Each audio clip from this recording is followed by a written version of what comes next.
السلام علیکم دوستوں، میرا نام ہے عبید رضا اور آپ دیکھ رہے ہیں عبید اسکیری سٹوریز۔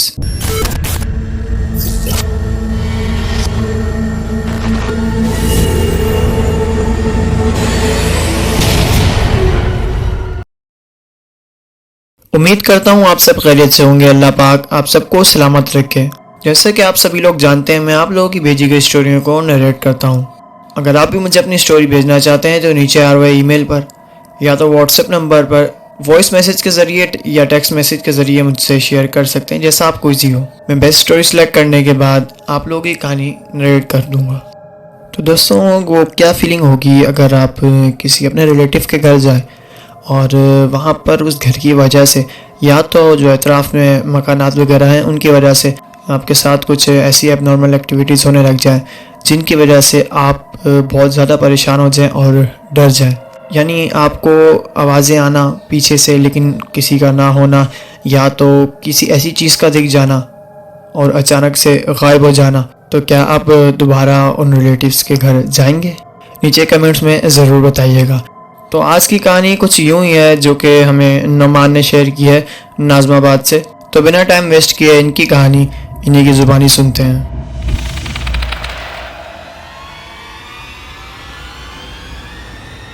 السلام علیکم عبید، میرا نام نعمان ہے اور میں سرجانی ٹاؤن میں رہتا ہوں۔ یہ واقعہ آج سے تقریباً 11 سے 12 سال پہلے کا ہے، جب میں اپنی پھپھو کے گھر ناظم آباد جاتا ہوں۔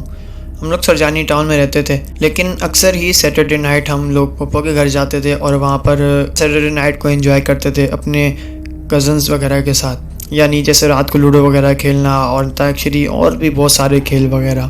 ہر دفعہ کی طرح اس سیٹرڈے نائٹ بھی ہم لوگ پاپا ماما کے ساتھ سارے مل کر پھپھو کے گھر کی طرف چلے گئے اور ہم لوگ پھپھو کے گھر پہنچ گئے۔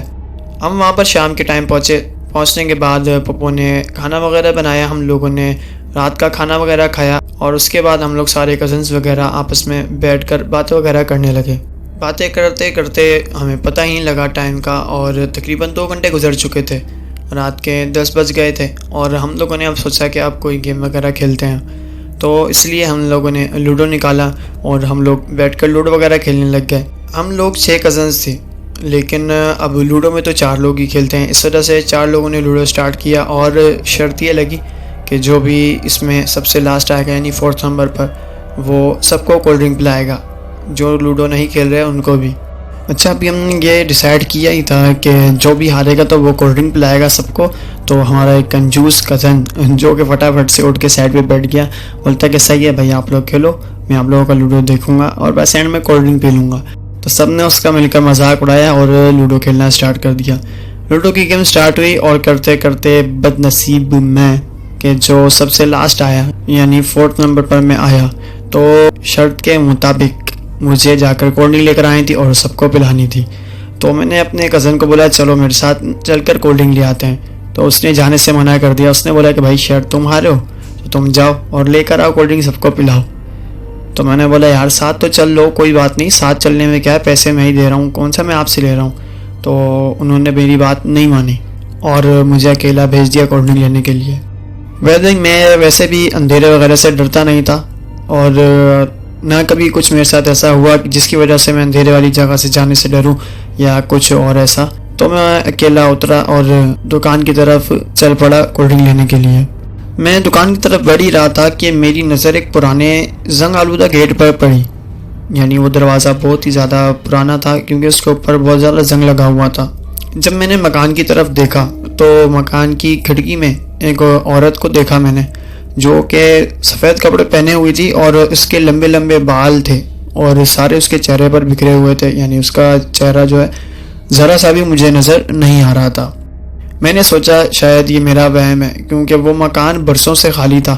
میں نے نظر انداز کیا اور میں آگے بڑھنے لگا، لیکن جیسے ہی میں 2 قدم آگے بڑھا تو تیز ہوا چلنے لگی اور مجھے ایسا محسوس ہوا جیسے کوئی میرے کان کے قریب آیا اور اس نے مجھے بولا کہ واپس مت آنا۔ میں سیدھا چلتا دکان پر پہنچ گیا اور جا کر میں نے ایک جمبو کولڈ ڈرنک خریدی اور میں واپس دوبارہ پھپھو کے گھر کے راستے کی طرف نکل پڑا۔ میں دوبارہ اسی راستے سے گزرا، اس بار مکان کے اندر سے کسی کے رونے اور چیخنے کی آوازیں آ رہی تھیں۔ میرے قدم خود بخود رک گئے۔ میں نے گیٹ کے قریب جا کر اندر جھانکنے کی کوشش کی کہ دیکھوں تو صحیح کہ کیا ہے، اندر سے ایسی آوازیں کیوں آ رہی ہیں، کہ کہیں کوئی مصیبت میں تو نہیں۔ لیکن اندر مکمل طور پر اندھیرا تھا، کچھ بھی نظر نہیں آ رہا تھا۔ جیسے ہی میں دیوار کے اوپر سے دیکھنے کی کوشش کرنے لگا تو اچانک سے ایک زوردار کاکے کی آواز آئی، یعنی کوئی زور زور سے ہنس رہا تھا۔ میں ایک دم سے ڈر گیا تھا اور میں وہاں سے بھاگنے ہی والا تھا کہ مکان کا گیٹ خود بخود ایسے کھلا جیسے وہ کہ پرانی فلموں میں کھلتا ہے، اور اندر سے ایسے آواز آئی جیسے کسی نے میرا نام پکارا ہو۔ یہ میرے لیے سب سے زیادہ خوفناک لمحہ تھا، کیونکہ میرے خاندان کے علاوہ یہاں مجھے کوئی جانتا ہی نہیں تھا، کیونکہ میں صرف اپنی پھپھو کے گھر آتا تھا اور رات وہاں گزارتا تھا اور اگلی شام کو واپس اپنے گھر چلا جاتا تھا۔ میں نے ہمت کر کے اندر جانے کا فیصلہ کیا، کیونکہ اندر سے کسی نے میرا نام پکارا تھا، تو میں نے سوچا شاید کوئی میرا کزن ہی میرے ساتھ مذاق نہ کر رہا ہو۔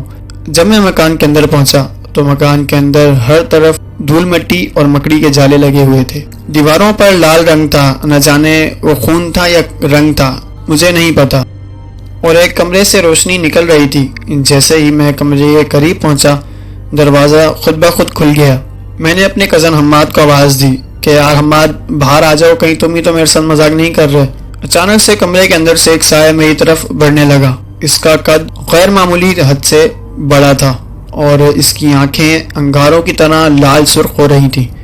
میں نے پیچھے مڑ کر بھاگنے کی کوشش کی، لیکن میرا جسم ایک جگہ جیسے جم سا گیا ہو۔ اچانک سے وہی عورت جس کو میں نے دکان کی طرف جاتے ہوئے کھڑکی پر دیکھا تھا سامنے آ گئی اور اس نے ایک زوردار چیخ ماری۔ جیسے ہی وہ چیخ مارتی ہے میں اچانک سے زمین پر گر جاتا ہوں اور فٹافٹ سے میں دوبارہ اٹھتا ہوں اور کسی طرح میں ہمت کر کے مکان سے باہر نکلنے کے لیے دوڑ لگا دیتا ہوں۔ جب میں گیٹ کے پاس پہنچا تو مکان کی تمام کھڑکیاں زور زور سے کھڑکنے لگیں اور اندر سے آواز آئی، یہاں دوبارہ مت آنا۔ میں نے پیچھے دیکھے بغیر پھپھو کے گھر کی طرف دوڑ لگا دی اور میں بھاگتا ہوا گھر پہنچا۔ جیسے ہی میں گھر پہنچا میری سانس زور زور سے پھول رہی تھی، تو میرے کزنز اور میری کزنوں نے میرے سے پوچھا کہ کیا ہوا، تم اتنی ڈرے ہوئے کیوں ہو اور تمہاری سانس کیوں پھول رہی ہے؟ تو میں نے یہ سارا واقعہ جب ان کو بتایا تو وہ بھی میری باتوں پر یقین نہیں کر رہے تھے، وہ سمجھ رہے تھے کہ میں مذاق کر رہا ہوں۔ لیکن پھر جب بڑوں نے مجھ سے پوچھا، یعنی میری پھپھو اور پاپا وغیرہ نے، جب میں نے ان کو بھی یہی بات بتائی، تب میری کزنوں کو اور میرے کزنس کو مجھ پر یقین ہوا کہ میں مذاق نہیں کر رہا، میرے ساتھ یہ واقعہ پیش آیا ہے۔ اس واقعے کے بعد سے ہم لوگ جب پھپھو کے گھر جاتے تھے تو میں رات کو اس راستے سے نہیں جاتا تھا۔ تو عبید یہ تھی میری کہانی جو کہ میں نے آپ سے شیئر کری۔ اگر آپ کو میری کہانی پسند آئی ہو تو آپ اپنے یوٹیوب چینل پر ضرور شیئر کرنا۔ السلام علیکم۔ تو دوستوں یہ تھی آج کی کہانی نعمان کی نازم آباد سے، جنہوں نے اپنی سٹوری شیئر کری۔ اگر آپ بھی مجھے اپنی سٹوری بھیجنا چاہتے ہیں تو نیچے آ رہے ای میل پر یا تو واٹس ایپ نمبر پر مجھے اپنی سٹوری شیئر کر سکتے ہیں۔ کہانی اچھی لگی ہو تو کہانی کو لائک کر دیں، چینل کو سبسکرائب کر دیں، بیل آئیکن کو پریس کر دیں تاکہ نیکسٹ آنے والی بھی ہارر سٹوری سب سے پہلے آپ کے پاس پہنچ سکے۔ تو ملتے ہیں کسی نیکسٹ ہارر اسکیری سٹوری میں، تب تک کے لیے اپنا اور اپنے پیاروں کا خیال رکھیے گا۔ اللہ حافظ۔